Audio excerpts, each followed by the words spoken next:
वो लिख रहा है कि the international ISBN system does not impose any legal requirement to have an ISBN and the ISBN conveys no legal और copyright protection.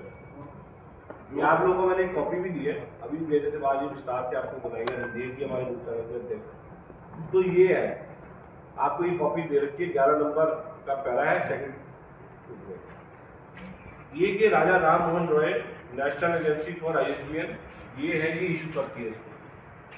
यहाँ भी मतलब कोई वो नहीं है। उसके बाद ये कागज है, ये 10 किताबें वो हमारे यहाँ से ले गए, इसको कह के गए कि ISBN नंबर नहीं है। अब ये 10 हमारे पास 10 का रजिस्ट्रेशन है, 10 का ISBN नंबर है।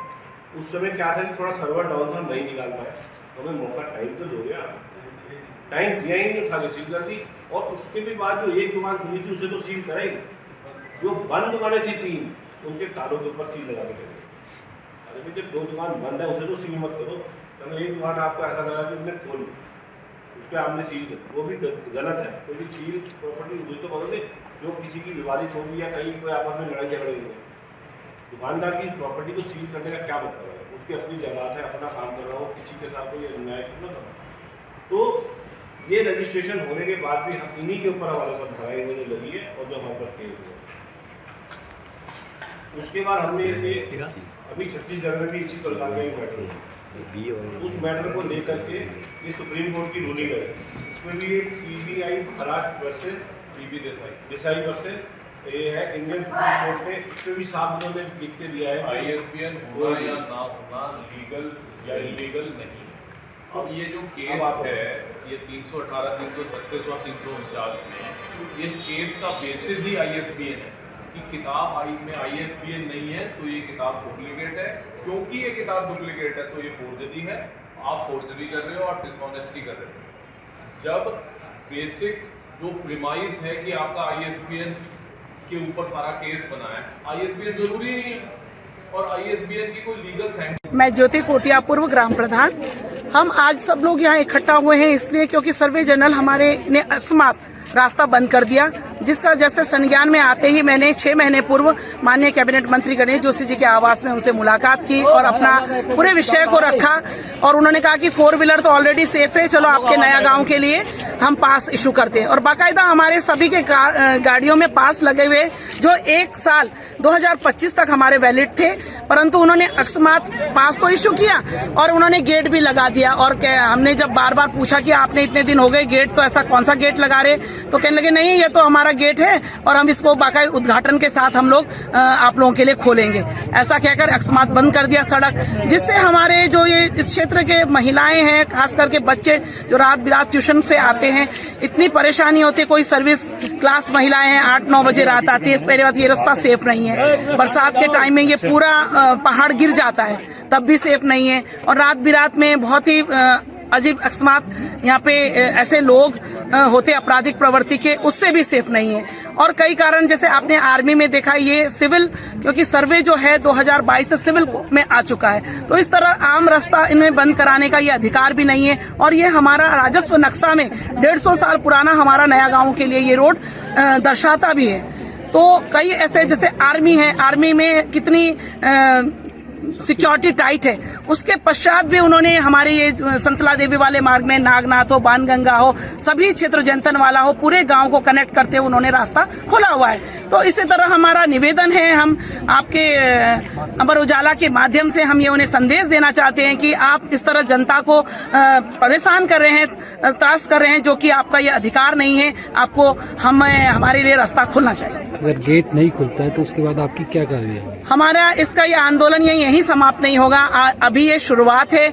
इससे पहले भी मैं कल हम लोग मुख्यमंत्री से गढ़वाल सभा के माध्यम से हम लोग, हमारा एक संस्था है उसके माध्यम से हम लोग मुख्यमंत्री जी को भी हमने ज्ञापन दिया और हमारे रानी महारानी लाजलक्ष्मी साह जी को भी हम इस माध्यम से ज्ञापन देंगे ताकि वो लोकसभा में हमारी इस आवाज को उठा सके। नमस्कार, मैं ऑनरेरी कैप्टन दिनेश प्रधान, पूर्व सैनिक। मैं यहाँ पर अपनी बचपन से लेकर अभी मेरी अवस्था लगभग मेरी एज जो है 63 ईयर्स हो गई। पता नहीं कितने सालों से बचपन से हम इस रास्ते को इस्तेमाल करते थे। हमारा स्कूल भी केंद्रीय विद्यालय स्कूल सालावाला, हम इसी रास्ते से जाया करते थे। अब आज तक यहाँ पर इतने सर्वे जनरल आए, इससे पहले जहाँ तक हमें पता है आर्मी के ही यहाँ पर मेजर जनरल या उससे ऊपर रैंक के आदमी यहाँ पर होते थे, सर्वे जनरल, लेकिन उन्होंने आज तक कभी भी इस रास्ते को बंद नहीं किया। जब से हमारे ये नए सर्वे जनरल साहब यहाँ पर पहुंचे हैं, उन्होंने आम जनता को इस तरीके से प्रताड़ित या परेशान किया है, जिससे कि सोचने पर पूरी आम जनता जो है परेशान हो गई है।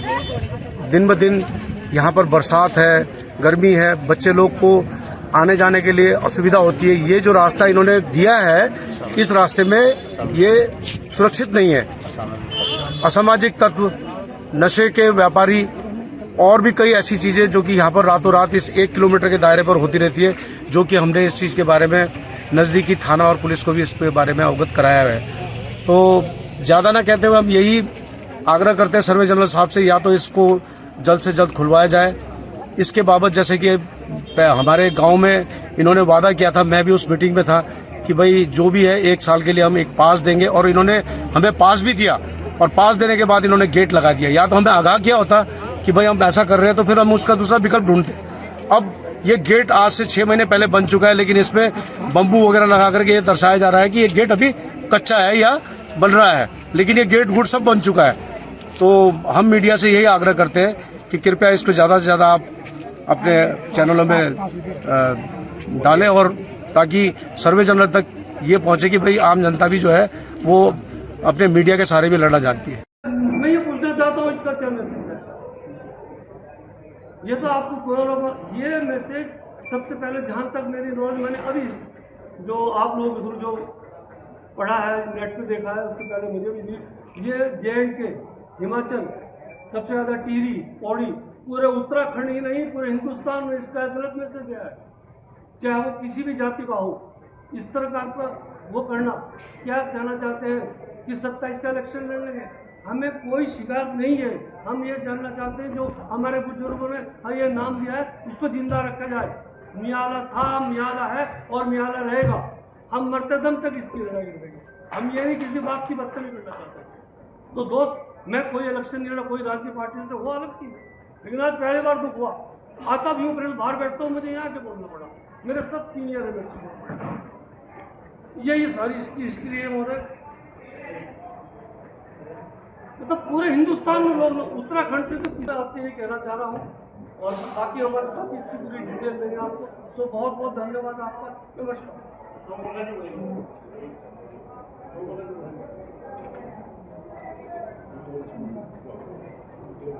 सबसे पहले जो पत्रकार भाई हैं, मीडिया वाले को सबका स्वागत है। आपका बहुत बहुत धन्यवाद। आप हमारी बात जो है अपने चैनल में दिखाएंगे, इससे ज़रा लोगों को पता चलेगा कि हमारे साथ क्या रहना है। उसके बारे में हमारे गांव का जो चीन मियाँ वाले से रामजी वाला शहर है, उसके बारे में मैं जरा इतिहास के बारे में आपको बताना चाहता हूँ कि सन 1676 में जब गुरु रामराय यहाँ आए थे, उससे पहले से मियाँ वाला गाँव जो अपने स्थिति में था।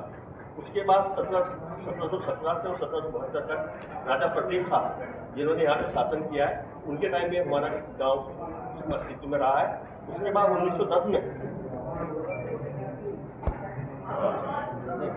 1874 में जो अंग्रेजों के समय में उनके थे सुपरिटेंडेंट थे G.R. विलियम्स, उन्होंने एक बुक लिखी है, उसमें भी गांव मियाँ वाले का उल्लेख किया गया है कि गांव वाला। अगर आप ये वीडियो YouTube पर देख रहे हैं तो हमारे चैनल को सब्सक्राइब करें और बेल आइकन को दबाना ना भूलें। अगर आप Facebook पर ये वीडियो देख रहे हैं तो हमारे पेज को लाइक करें।